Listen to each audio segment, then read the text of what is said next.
السلام علیکم۔ آج جمعہ ہے، اکتوبر کی 23 تاریخ۔ پاکستان میں اس وقت شام کے 7، بھارت میں 7:30 اور یہاں ہمارے اسٹوڈیوز کی گھڑیوں میں صبح کے 10 بج رہے ہیں۔ وائس آف امریکہ واشنگٹن کی اردو سروس سے میں ہوں خالد حمید، خبروں کے ایک بلیٹن کے ساتھ۔ کابل سے ملنے والی اطلاعات کے مطابق افغانستان کے صوبے نیوروز کے عہدیداروں کا کہنا ہے کہ خشرود اور دیل رقم ضلعوں کی سرحد پر 20 افغان فوجی ہلاک ہو گئے ہیں۔ خشرود ضلع کے سربراہ حاجی جلیل وطن دوست نے وائس آف امریکہ کو بتایا ہے کہ طالبان نے افغان فوج کے دہ مازنگ علاقے میں ایک اڈے پر حملہ کیا اور 20 فوجیوں کو ہلاک اور 6 کو گرفتار کر لیا۔ انہوں نے بتایا کہ طالبان نے اڈے کو نقصان پہنچایا اور فوجی اڈے سے بھاری اسلحہ اور سامان لے گئے۔ انہوں نے کہا کہ جمعے کی صبح افغان ایئر فورس نے علاقے میں کئی فضائی حملے کیے ہیں۔ وزارت دفاع اور طالبان نے اس حملے پر فی الحال کوئی تبصرہ نہیں کیا ہے۔ افغانستان کے شمال مشرقی علاقے میں ایک مدرسے پر ہونے والے فضائی حملے میں 12 افراد موت کا شکار ہو گئے ہیں، جن میں 11 بچے شامل ہیں۔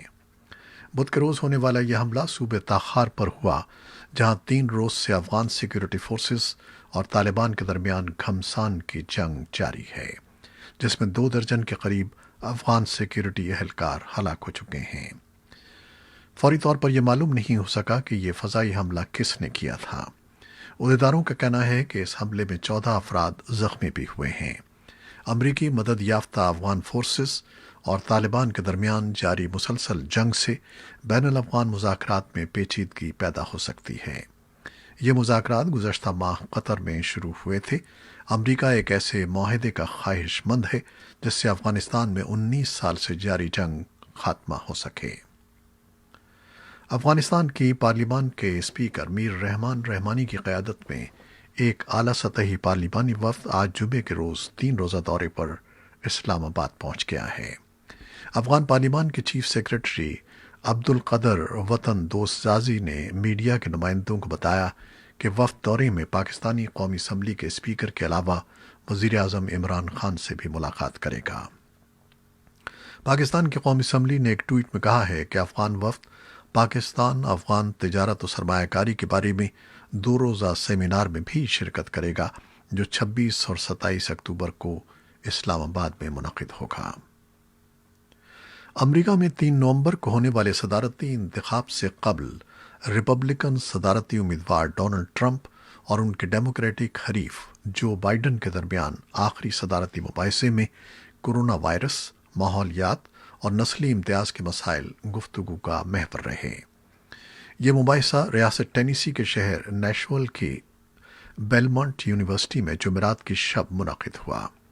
کورونا وائرس سے متعلق سوال پر ڈیموکریٹک صدارتی امیدوار جو بائیڈن نے صدر ٹرمپ کو ہدف تنقید بناتے ہوئے کہا کہ عالمی وبا سے نمٹتے ہوئے امریکہ میں اموات کی تعداد 2,20,000 سے زیادہ ہو گئی ہے اور جو بھی اس کا ذمہ دار ہے اسے صدر کے عہدے پر نہیں رہنا چاہیے۔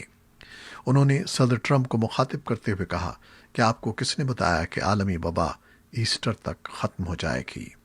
صدر ٹرمپ نے بائیڈن کی تنقید کا جواب دیتے ہوئے ان پر الزام عائد کیا کہ ملک کا صدر بننے کی صورت میں وہ ملک کو بند کر دینا چاہتے ہیں۔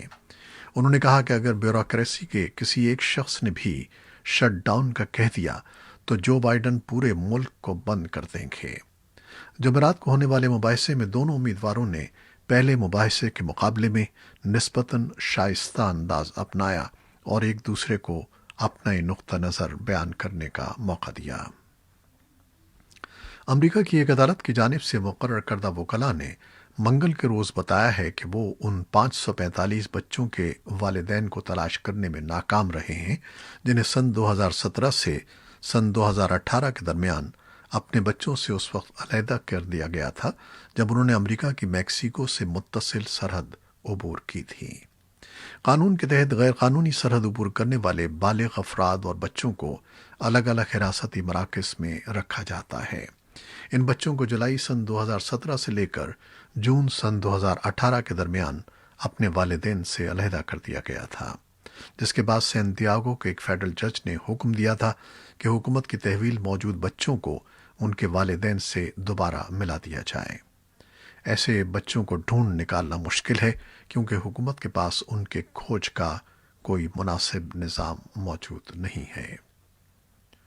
یورپ میں 10 روز کے دوران کورونا کیسز کی تعداد دگنا ہو گئی ہے۔ یورپ میں ایک روز کے دوران کورونا کیسز کی تعداد پہلی مرتبہ 2 لاکھ کا ہنسا عبور کر گئی ہے۔ یورپ میں کیسز کی مجموعی تعداد 78 لاکھ ہے، جبکہ تقریباً 2,47,000 افراد ہلاک ہو چکے ہیں۔ بھارت میں گزشتہ 24 گھنٹوں کے دوران 54,366 کیسز رپورٹ ہوئے ہیں، جس کے بعد کیسز کی مجموعی تعداد 77 لاکھ سے تجاوز کر گئی ہے۔ پاکستان میں بھی کیسز بڑھنے لگے ہیں۔ مزید 736 افراد میں وائرس کی تشخیص ہوئی ہے، جبکہ گزشتہ 24 گھنٹوں میں کورونا کے شکار 13 مریض فوت ہو گئے ہیں۔ پاکستان میں اموات کی کل تعداد 6,715 ہے اور 3,26,000 سے زیادہ کیسز رپورٹ ہو چکے ہیں۔ کورونا وائرس سے متاثرہ ملکوں میں امریکہ سر فہرست ہے، جہاں اموات اور کیسز کسی بھی دوسرے ملک کے مقابلے میں سب سے زیادہ ہیں۔ جمعرات کے روز فرانس نے ملک کی 65% کے لگ بھگ آبادی پر کرفیو کی پابندیاں عائد کر دی ہیں۔ ادھر بیلجیم کے وزیر خارجہ اس وائرس سے متاثر ہونے کے بعد ہسپتال میں داخل ہو گئے ہیں، جہاں انہیں انتہائی نگہداشت کے شعبے میں رکھا گیا ہے۔ اقوام متحدہ کے سیکرٹری جنرل انٹونیو گوتریس نے کہا ہے کہ یہ بدقسمتی کی بات ہے کہ دنیا کے 20 بڑے صنعتی ملکوں نے مارچ میں ان کی طرف سے کورونا وائرس کا مقابلہ کرنے کے لیے مشترکہ حکمت عملی وضع کرنے سے متعلق دیا گیا مشورہ قبول نہیں کیا۔ ایسوسی ایٹڈ پریس کو دیے گئے ایک انٹرویو میں سیکرٹری جنرل گوتریس نے امید ظاہر کی کہ آئندہ ماہ ہونے والے G20 اجلاس میں بین الاقوامی برادری اس بات کو محسوس کر لے گی کہ اس وائرس سے نجات کے لیے سب کو مربوط انداز میں حکمت عملی طے کرنا ہوگی۔ گوتریس کا کہنا تھا کہ وہ مربوط حکمت عملی کے علاوہ اس بات کی ضمانت حاصل کرنے میں بھی خواہاں ہیں کہ کورونا وائرس کی ویکسین تیار ہونے کے بعد یہ عالمی سطح پر ہر کسی کے لیے بلا تخصیص دستیاب ہوگی۔ بھارتیہ جنتا پارٹی نے بہار میں ہونے والے اسمبلی انتخابات کے دوران اپنا منشور جاری کرتے ہوئے اعلان کیا ہے کہ اگر وہ برسر اقتدار آتی ہے تو بہار کے رہائشیوں کو مفت کورونا ویکسین دے گی۔ اس پر زبردست تنازع پیدا ہو گیا ہے۔ اپوزیشن کی جانب سے اس اعلان کی شدید مذمت کی جا رہی ہے اور الزام عائد کیا جا رہا ہے کہ اس نے کورونا وبا کو بھی سیاست زدہ کر دیا ہے۔ بی جے پی کے انتخابی منشور کا سب سے پہلا وعدہ یہی ہے۔ اپوزیشن کی مخالفت کے بعد بی جے پی دفاعی پوزیشن میں آ گئی ہے۔ نئی دہلی کے زیر انتظام کشمیر کی وہ سیاسی جماعتیں جو اس کے بھارت کے ساتھ الحاق کی تائید و حمایت کرتی چلی آئی ہیں، 5 اگست 2019 کے بعد سے ایک مشکل صورتحال سے دوچار ہیں، اور جیسا کہ ان جماعتوں کے قائدین کو بھی اعتراف ہے، ان کے لیے نئے حالات میں پولیٹیکل اسپیس سکڑ کر رہ گئی ہے۔ ان جماعتوں نے جو بھارتی ذرائع ابلاغ اور سیاسی حلقوں میں مین اسٹریم پارٹیز یا قومی دھارے میں شامل جماعتیں کہلاتی ہیں، حال ہی میں ایک نیا اتحاد قائم کر دیا ہے جس کا ایجنڈا بھارتی یونین میں جموں و کشمیر کی خصوصی آئینی پوزیشن کی بحالی اور اسے دوبارہ ریاست کا درجہ دلانا ہے۔ لیکن بعض تجزیہ کار کہتے ہیں کہ اس نعرے کا ایک بڑا مقصد نئے حالات میں خود ان پارٹیوں کی مطابقت کو برقرار رکھنا ہے۔ منی لانڈرنگ اور دہشت گرد تنظیموں کی مالی معاونت روکنے کے اقدامات کی نگرانی کرنے والے عالمی ادارے فائنینشل ایکشن ٹاسک فورس کا پیرس میں جاری 3 روزہ اجلاس آج اختتام پذیر ہو رہا ہے۔ اس اجلاس میں منی لانڈرنگ اور دہشت گردوں کی مالی ترسیل روکنے کے اقدامات کا جائزہ لیتے ہوئے پاکستان کو گرے لسٹ سے نکالنے یا اس میں برقرار رکھنے کا فیصلہ کیا جائے گا۔ اجلاس کے اختتام پر FATF حکام اپنے فیصلوں سے آگاہ کریں گے۔ امریکہ کے محکمہ دفاع پینٹاگون نے اس عزم کو دہرایا ہے کہ وہ مشرق وسطی میں اسرائیل کی عسکری برتری قائم رکھے گا۔ اسرائیل کے وزیر دفاع بینی گینٹس نے جمعرات کو پینٹاگون کا دورہ کیا، جہاں انہوں نے اپنے امریکی ہم منصب مارک ایسپر سے ملاقات کی۔ مارک ایسپر نے اسرائیلی وزیر دفاع کو یہ یقین دہانی کرائی ہے کہ امریکہ اور متحدہ عرب امارات کے درمیان جنگی طیاروں کے معاہدے سے خطے میں اسرائیل کی عسکری برتری کو فرق نہیں پڑے گا۔ امریکہ متحدہ عرب امارات کو F-35 فائٹر جیٹ طیارے فروخت کر رہا ہے۔ خطے میں اس وقت یہ طیارے صرف اسرائیل کے پاس موجود ہیں۔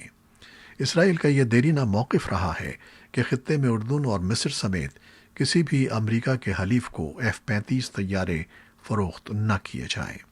بینی گینٹس نے واشنگٹن میں مارک ایسپر سے ایک ماہ کے دوران جمعرات کو دوسری مرتبہ ملاقات کی ہے۔ اس ملاقات کے بعد اسرائیلی وزیر دفاع نے اپنے ایک ٹویٹ میں کہا کہ دونوں رہنماؤں نے کئی ہفتوں پر مبنی گفتگو کے بعد ایک مشترکہ معاہدے پر دستخط کیے ہیں، جس کے تحت خطے میں اسرائیل کی سلامتی اور عسکری برتری کو یقینی بنایا جائے گا۔ گزشتہ ماہ امریکہ کے صدر ڈونلڈ ٹرمپ نے متحدہ عرب امارات کو F-35 طیارے فروخت کرنے کی منظوری دی تھی، جس کے بعد اسرائیل نے امریکہ سے اپنے خدشات کا اظہار کیا تھا۔ اسرائیل کی فوج کے مطابق اسرائیلی دفاعی نظام نے جمعرات کو دیر گئے غزہ کی پٹی سے داغے جانے والے 2 میں سے ایک میزائل کو ناکارہ بنا دیا ہے۔ دوسرے میزائل کے بارے میں کچھ نہیں بتایا گیا اور نہ ہی میزائلوں کے نتیجے میں ہونے والے نقصان یا ہلاکتوں کے بارے میں کچھ کہا گیا ہے۔